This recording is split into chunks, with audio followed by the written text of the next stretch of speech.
Claflin University, and we're at the faculty exhibition of some of their great artwork. We're here to talk about art at Claflin University.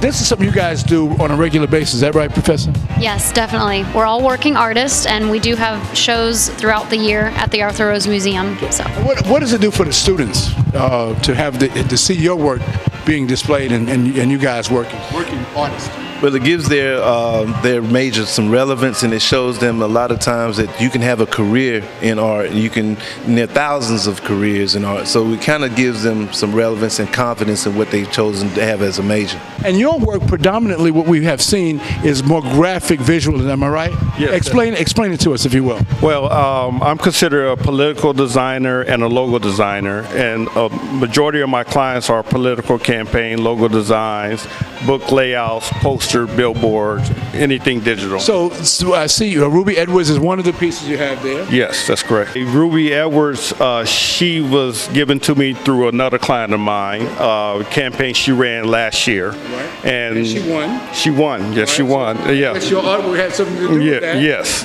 And I saw one that said Fox, and that's... That's a Palmetto Fox logo that I designed from a young lady down in Charleston. Okay. She came to me and her logo was originally a wolf, and I said that's not a fox. Okay. And so I redesigned it for her. And I also see my good friend Bambi Gaddis. Yeah. And tell us about that campaign, if you will. Well, Bambi Gaddis has been my client for 28 years. I branded her organization. That particular campaign is Positive Voices, which made it all the way to the White House. It profiled young women that was infected with HIV and AIDS. Positive, right. All right, well, thank you very much. Now, this is one of your pieces. Yes, Tell us about this one, if you will. This piece here is entitled Queen of the Fields, and it's a multimedia piece. It's made out of wallpaper and ink. Okay. It's taken from an old historical photograph of slaves basically leaving the cotton fields carrying baskets of cotton. And the Queen of the Fields is basically representing kind of giving a majestic approach to labor in a time period in which people were somewhat degraded, but kind of giving them an uplifting type of feel. So you've turned degradation into royalty.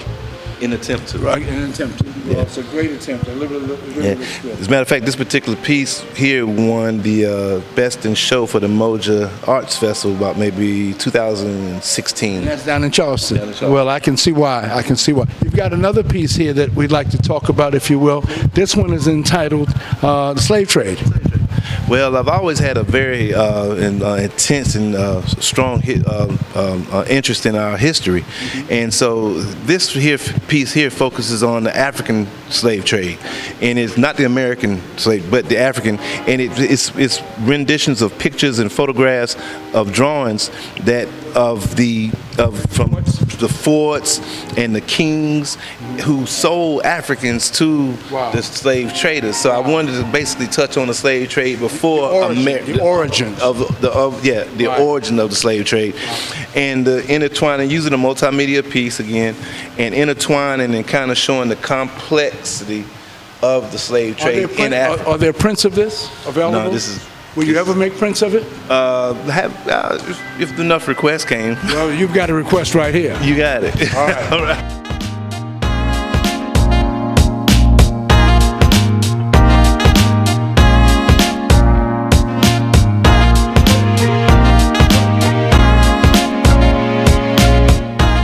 From El Paso, Texas.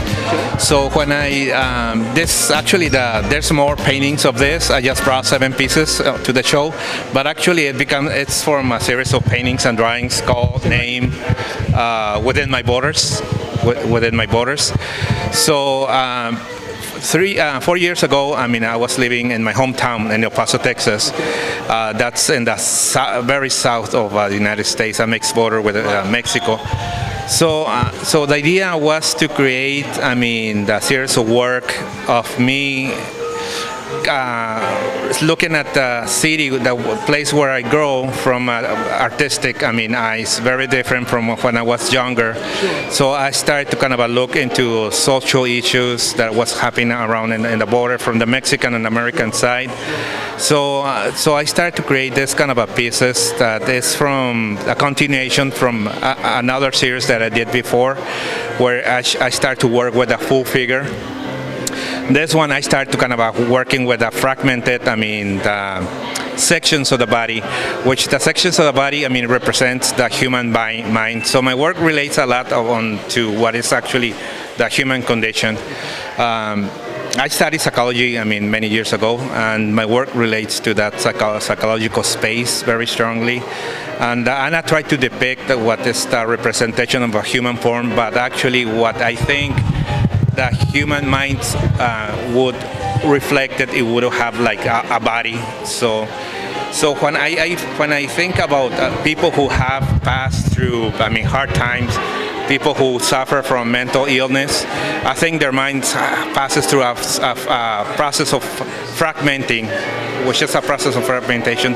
So my work is that process of fragmentation. So that's why you see sections of the legs, sections the hands only, because I'm really fragmenting that section of what is a wholeness. Individual, we are whole people, but when we are passing, but we are sections, especially when we are passing through a hard time in our lives, or we're experiencing mental illness, then we are fragmenting into different kind of sections. So that's what actually the work is about. Thank you very much. Thank you. You are a therapist. So is it some reflection of perhaps what he talked about a moment ago? Yes, it definitely relates to mental health.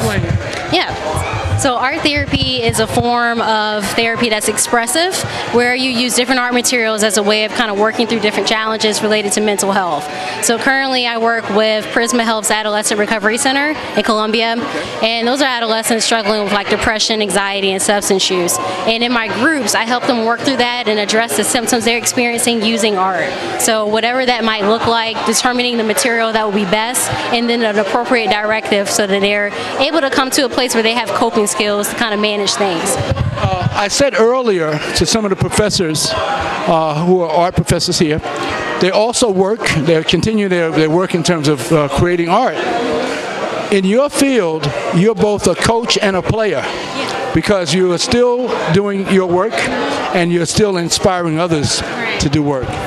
Yeah, I love that. Since I've been teaching here for 2 years and also working as an art therapist simultaneously, it gives me a chance to practice in the field, but also to teach people about my love of art. And it's just a great medley of the two, so I can't give up both.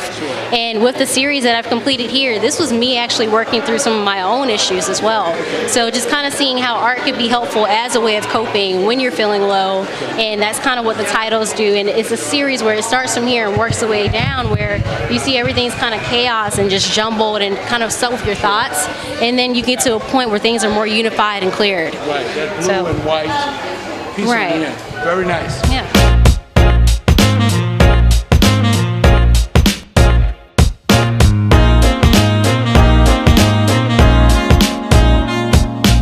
All right, again, we're here at Claflin University. We have 3 fine professors that have been working with the students, and their work is very inspirational to artists and to non-artists. And I want you to know that we really appreciate what you guys are doing here at Claflin University and for Orangeburg and the surrounding areas. Your artistry is very recognizable and very relevant to the time in which we live. And of course, most importantly, inspirational to young people, as you were once inspired by someone, and your work continues to go on. We thank you very much. Thank you. On behalf of Orangeburg County Television, WOCS 93.7, we thank you very much.